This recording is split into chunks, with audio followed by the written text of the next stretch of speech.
però si el còndor agafa... L'àguila caudiana. Quina és l'àguila caudiana?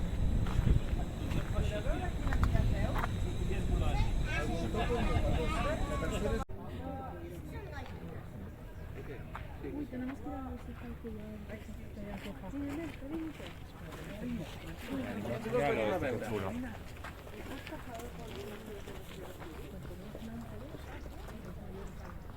Pero blanco se enloquece. El sobre lo calzado. Coloms, efectivament, coloms, cotorres, altres aus, però sobretot coloms. Tenen aquest recurs pràcticament il·limitat d'aliment que fa que els hi compensi adaptar-se en un entorn tan diferent. Inclús s'han arribat a adaptar a caçar de nit, perquè com nosaltres tenim llum artificial, doncs es dona aquesta conducta que no es donaria en un entorn natural. Doncs bé, si seguíssim l'aviari per la dreta, doncs ara sí, si agaféssim el camí de la dreta fins al fons, ja arribaríem a la família de les àligues, les àligues com a tals, les reines del dia. Nosaltres tenim una espècie molt coneguda, que és l'àliga de cap blanc, o l'àliga calva, picargo americano en castellano, i és una espècie que no trobaríem aquí en estat salvatge, la trobaríem només a Amèrica, i el veiem molt recollidet, però d'envergadura, és a dir, de punta a punta de l'ala, pot arribar a fer 1,80 m.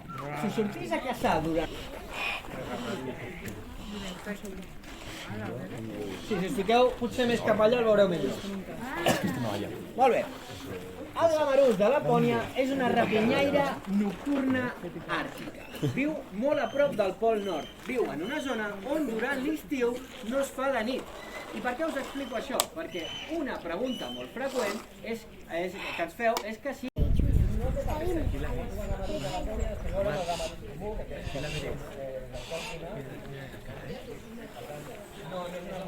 Àfrica, d'acord?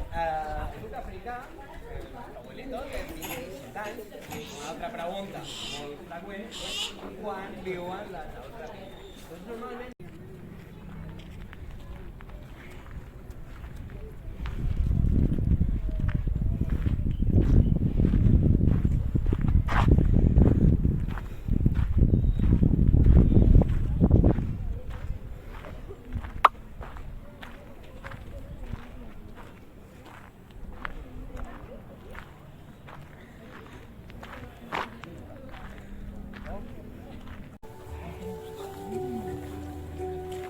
Estem acostumats a veure'ls de tan a prop. Com un pardal o bé un pit roig.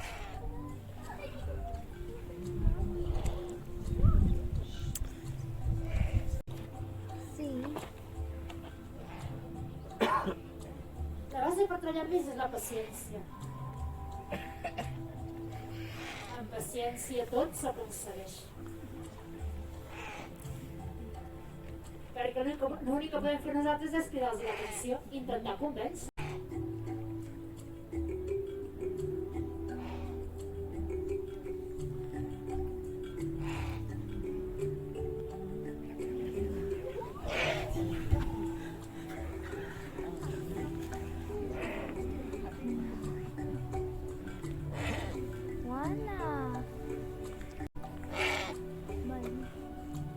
Per tallar amb animals no s'hi valen les presses. Gala.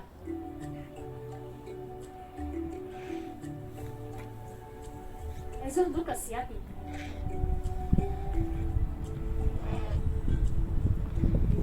I parlo de duc, no parlo.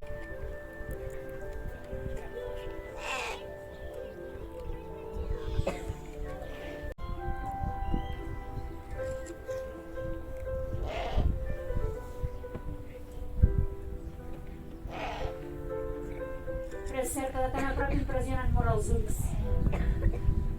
Normalment grossos, de color groc o bé de color mel. Però sobretot hi ha molta depredació a nivell de niu. Els aligots són diürns. Tenen el cos molt més esvelt que les de niu. Tenen el cap triangular i els ulls laterals.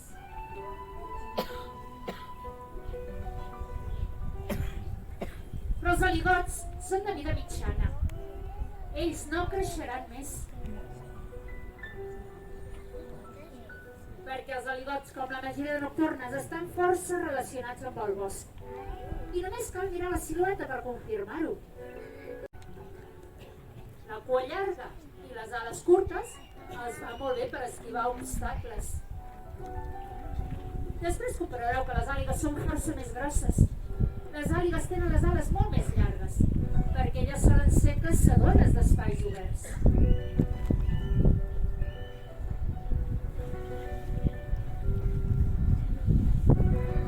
Tot i que no és fàcil la coordinació, són petits i ràpids. Han anat al terra, però l'han de buscar aquí, no es desaprofita per res. Està clar que prefereixen caçar a l'aire, però també podrien caçar ratolinets. Ella és marroneta. En canvi, ell tindria el cap i la cua de color gris.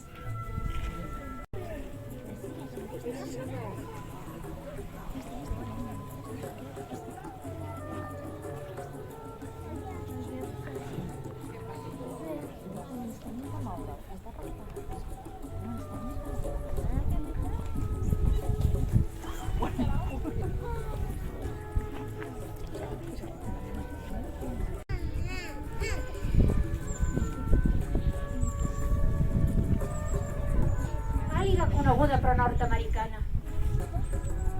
Hem de recordar que pel territori ens hi vol una àliga molt més. Les de cap blanc es consideren pescadores. Elles s'alimenten sobretot de peixos.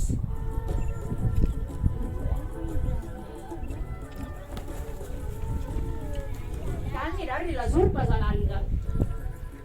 Les diurnes en 4 o 5 mesos ja té totes les plomes i ja comencen a volar.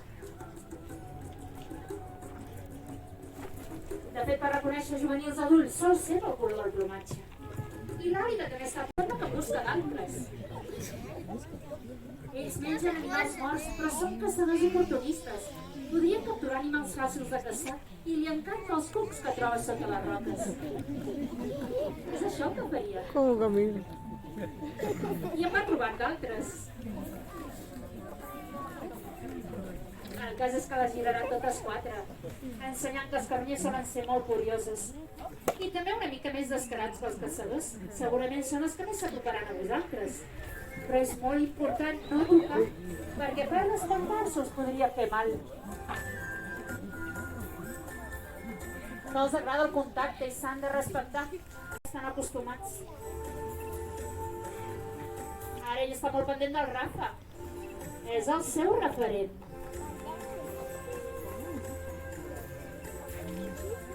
El cara-cara. Identifica que és un tipus de carronyer pel fet de no tenir plomes a la cara. Els voltors la tenen pelada.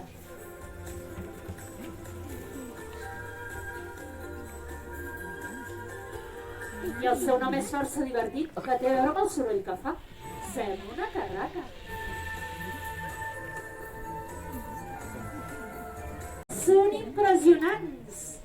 Amb aquests becs tan forts fan forats a la pell de l'animal mort. Un cop han fet el forat només cal introduir tot el seu coll. Li agrada les vísceres, les coses internes de l'animal. Per això els voltors grossos també tenen coll pelat. Manca de ploma que té a veure amb la higiene. És important netejar-se el més ràpid possible. Eviten malalties. Però els carronyers viuen en grup i diferents espècies juntes. En realitat aquí hi hauria centenars, milers de carronyers. I només quan marxen els grossos poden menjar els petitons. Ells menjaran allò que els hagin deixat. Són voltors negres americans, topilotes negres. Han de menjar ràpid. Hi ha molta competència. No saben si no ho podran fer. Per tant, es tracta de morir el màxim possible quan poden.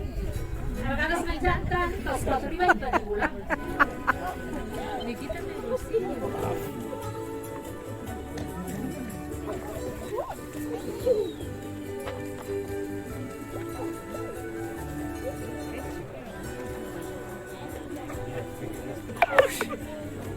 Sempre desperten rialles i no ens estranya.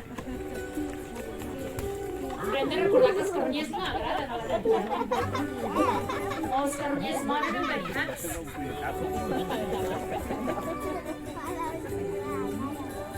Però ells són els escombriaires naturals.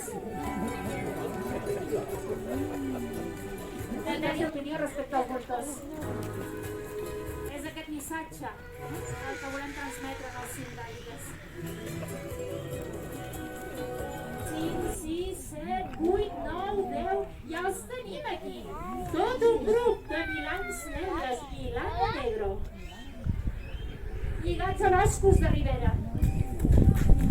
Ells poden pescar perfectament. No necessiten molta més aigua, no cal esmorzar-se. Dèiem que pesquen amb les potes, com totes les rapinyaires. El cas és que els milans negres només són molt oportunistes. Poden pescar, poden caçar al terra,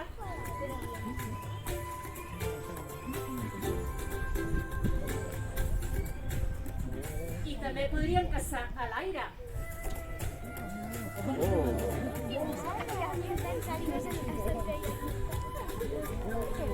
Un dels moments més bonics de sessió de vol. No estem acostumats a veure tanta rapinyaire.